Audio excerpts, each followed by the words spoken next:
امام مالک رحمہ اللہ نے خبر دی، انہیں ابو نضر نے، انہیں ابو سلمہ نے اور ان سے عائشہ رضی اللہ عنہا نے بیان کیا کہ رسول اللہ صلی اللہ علیہ وسلم نفل روزہ رکھنے لگتے تو ہم آپس میں کہتے کہ اب آپ روزہ رکھنا چھوڑیں گے ہی نہیں، اور جب روزہ چھوڑ دیتے تو ہم کہتے کہ اب روزہ رکھیں گے ہی نہیں۔ میں نے رمضان کو چھوڑ کر رسول اللہ صلی اللہ علیہ وسلم کو کبھی پورے مہینے کا نفلی روزہ رکھتے نہیں دیکھا، اور جتنے روزے آپ صلی اللہ علیہ وسلم شعبان میں رکھتے، میں نے کسی مہینے میں اس سے زیادہ روزے رکھتے آپ کو نہیں دیکھا۔ صحیح بخاری حدیث نمبر 1969۔ ہشام نے بیان کیا، ان سے یحییٰ نے، ان سے ابو سلمہ نے اور ان سے حضرت عائشہ رضی اللہ عنہا نے کہا کہ رسول اللہ صلی اللہ علیہ وسلم شعبان سے زیادہ اور کسی مہینے میں روزے نہیں رکھتے تھے۔ شعبان کے پورے دنوں میں آپ صلی اللہ علیہ وسلم روزے سے رہتے۔ آپ صلی اللہ علیہ وسلم فرمایا کرتے تھے، جس کی تم میں طاقت ہو، کیونکہ اللہ تعالیٰ ثواب دینے سے نہیں تھکتا، تم خود ہی اکتا جاؤ گے۔ نبی کریم صلی اللہ علیہ وسلم اس نماز کو سب سے زیادہ پسند فرماتے جس میں ہمیشگی اختیار کی جائے، خواہ کم ہی کیوں نہ ہو۔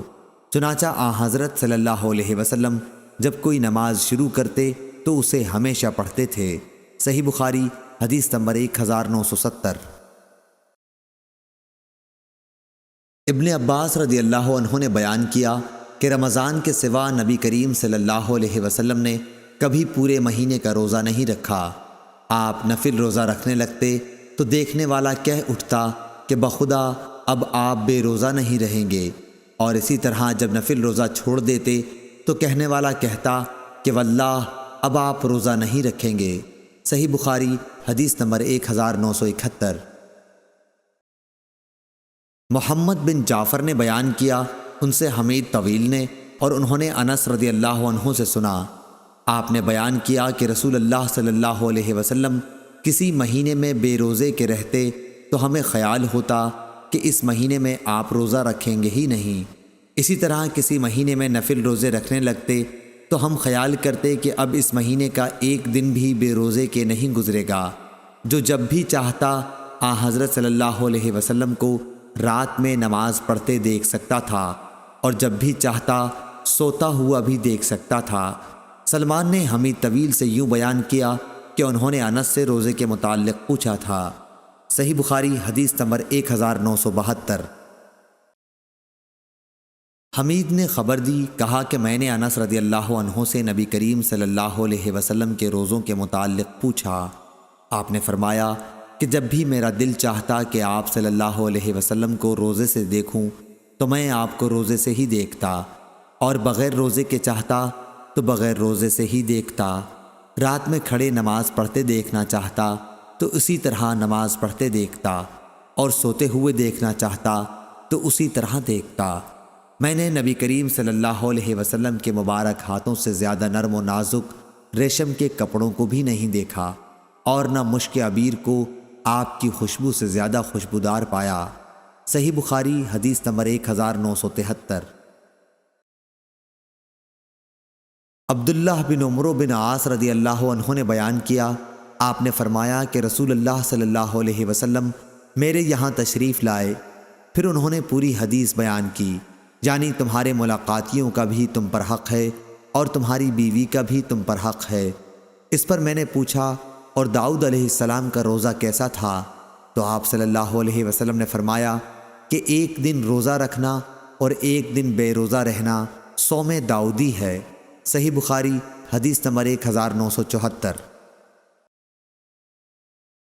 عبداللہ بن عمرو بن عاص رضی اللہ عنہ نے بیان کیا کہ مجھ سے رسول اللہ صلی اللہ علیہ وسلم نے فرمایا، عبداللہ کیا یہ خبر صحیح ہے کہ تم دن میں تو روزہ رکھتے ہو اور ساری رات نماز پڑھتے ہو؟ میں نے عرض کی، صحیح ہے یا رسول اللہ صلی اللہ علیہ وسلم۔ آپ نے فرمایا کہ ایسا نہ کر، روزہ بھی رکھ اور بے روزے کی بھی رہ، نماز بھی پڑھ اور سو بھی، کیونکہ تمہارے جسم کا بھی تم پر حق ہے، تمہاری آنکھوں کا بھی تم پر حق ہے، تمہاری بیوی کا بھی حق ہے، اور تم سے ملاقات کرنے والوں کا بھی تم پر حق ہے۔ بس یہی کافی ہے کہ ہر مہینے میں 3 دن روزہ رکھ لیا کرو۔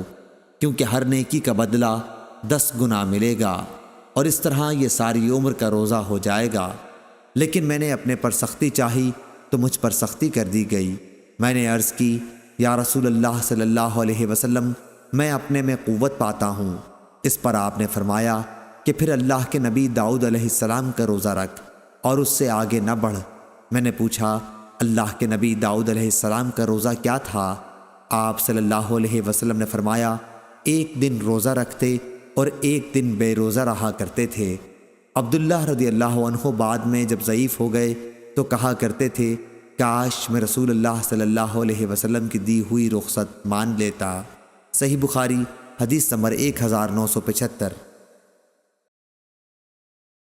شعیب نے خبر دی، انہیں زہری نے کہا کہ مجھے سعید بن مسیب اور ابو سلمہ بن عبد الرحمن نے خبر دی کہ عبداللہ بن عمر رضی اللہ عنہ نے کہا کہ رسول اللہ صلی اللہ علیہ وسلم تک میری یہ بات پہنچائی گئی کہ خدا کی قسم، زندگی بھر میں دن میں تو روزے رکھوں گا اور ساری رات عبادت کروں گا۔ میں نے رسول اللہ صلی اللہ علیہ وسلم سے عرض کی، میرے ماں باپ آپ پر فدا ہوں، ہاں میں نے یہ کہا ہے۔ آپ صلی اللہ علیہ وسلم نے فرمایا، لیکن تیرے اندر اس کی طاقت نہیں، اس لیے روزہ بھی رکھ اور بے روزہ بھی رہ، عبادت بھی کر لیکن سو بھی، اور مہینے میں 3 دن کے روزے رکھا کر، نیکیوں کا بدلہ 10 گنا ملتا ہے۔ اس طرح یہ ساری عمر کا روزہ ہو جائے گا۔ میں نے کہا کہ میں اس سے بھی زیادہ کی طاقت رکھتا ہوں۔ آپ صلی اللہ علیہ وسلم نے فرمایا کہ پھر ایک دن روزہ رکھا کر اور 2 دن کے لیے روزے چھوڑ دیا کر۔ میں نے پھر کہا کہ میں اس سے بھی زیادہ کی طاقت رکھتا ہوں۔ آپ صلی اللہ علیہ وسلم نے فرمایا کہ اچھا، ایک دن روزہ رکھ اور ایک دن بے روزہ رہ، کہ داؤد علیہ السلام کا روزہ ایسا ہی تھا، اور روزے کا یہ سب سے افضل طریقہ ہے۔ میں نے اب بھی وہی کہا کہ مجھے اس سے بھی زیادہ کی طاقت ہے، لیکن اس مرتبہ آپ صلی اللہ علیہ وسلم نے فرمایا کہ اس سے افضل کوئی روزہ نہیں ہے۔ صحیح بخاری حدیث نمبر 1976۔